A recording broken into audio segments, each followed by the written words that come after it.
Small Magnum primers versus small pistol primers. What's the difference in velocity? We're going to test out two 357 Magnum cartridges, and we'll see the difference next on Lead Bullets for Life.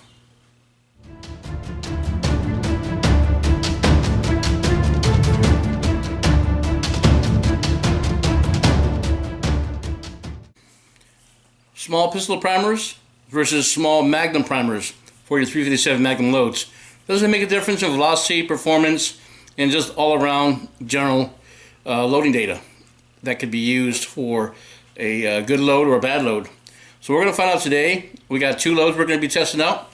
One is going to be the Federal Case 357 Magnum 170 grain key style bullet and 14 grains of Hodgson's H110 and a Magnum small pistol primer.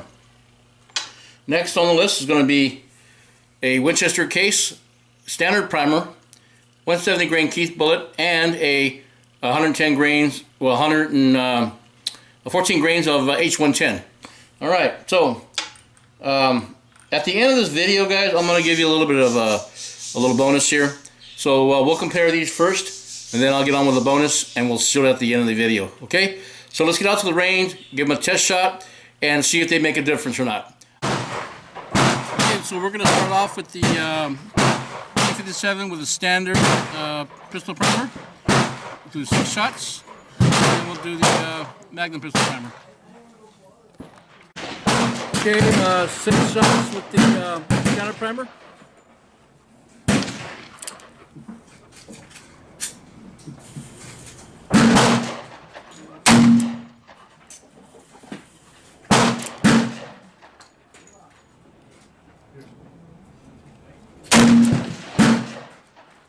$11.40.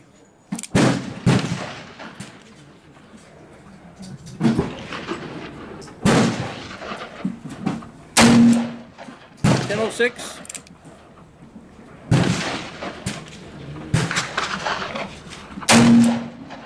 $10.73.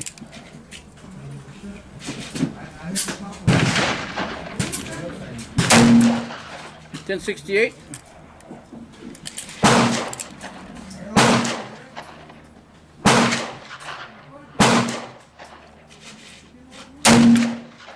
$11.19. Well, it's a little bit lower than I expected. All right, let's go ahead and try the Magnum primers. All right, 6 shots with the Magnum primers using the 686.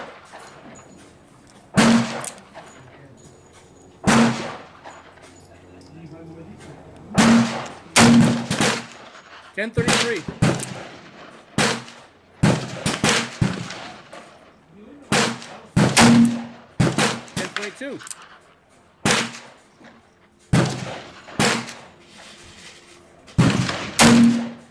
$10.22. $11.70.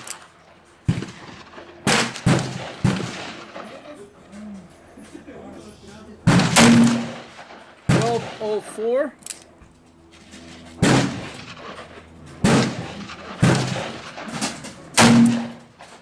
$9.79.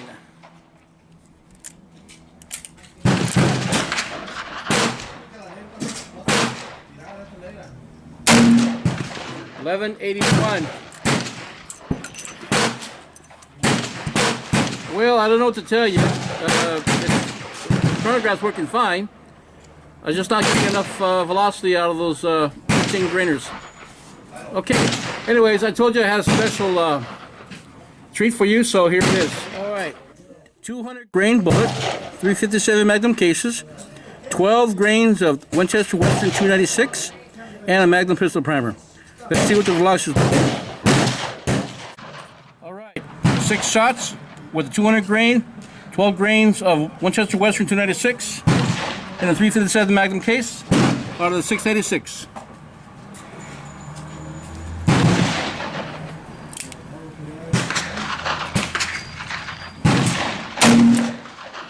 $10.57.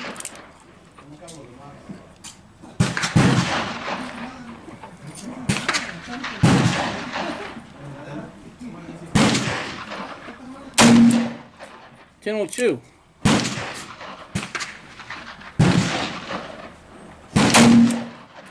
$10.53.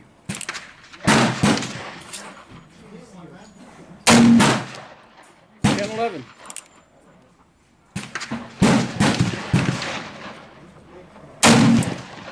$10.46.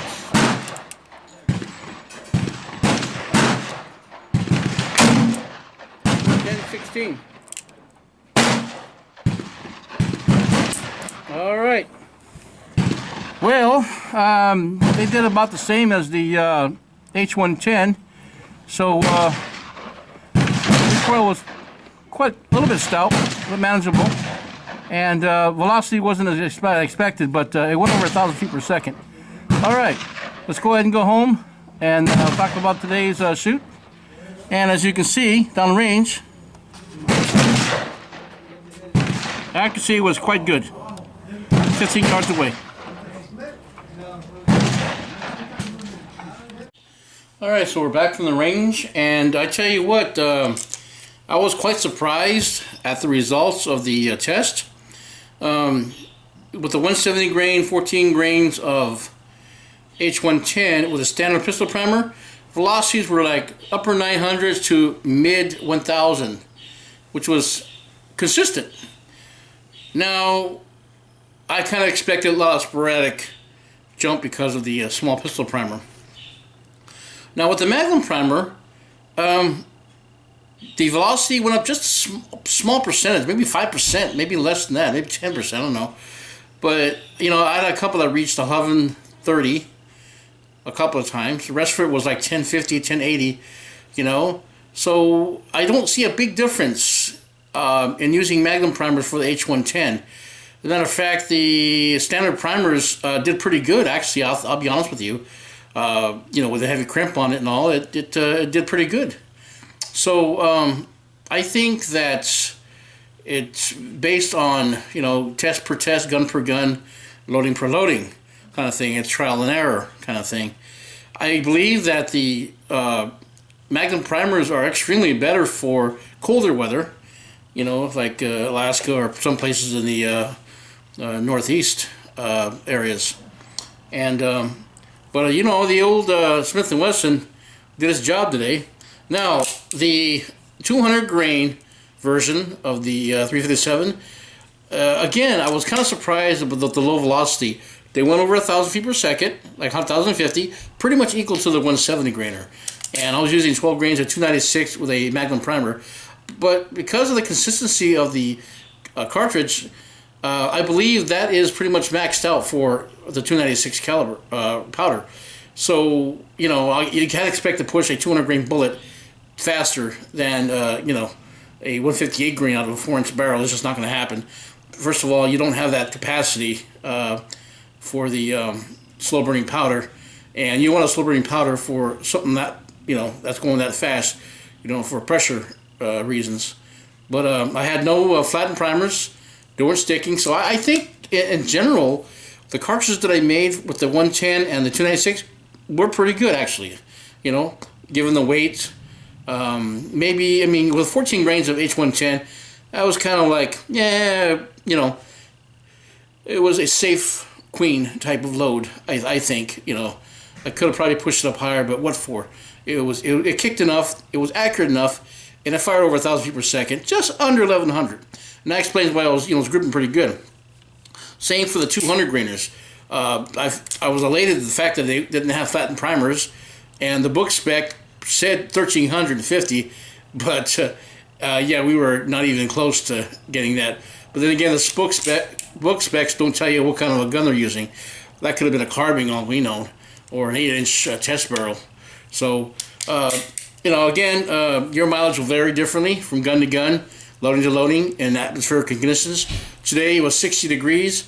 We here in California were 94 feet above sea level, and the humidity was like about, I think maybe 65%, you know, and it was sunny today. So I had really good results with the chronograph. But you know what, guys? I was pretty happy with the results. And please share, like, subscribe, and make comments. Lead Bullets for Life. Thanks for joining me today. Take care now. Have a good Sunday.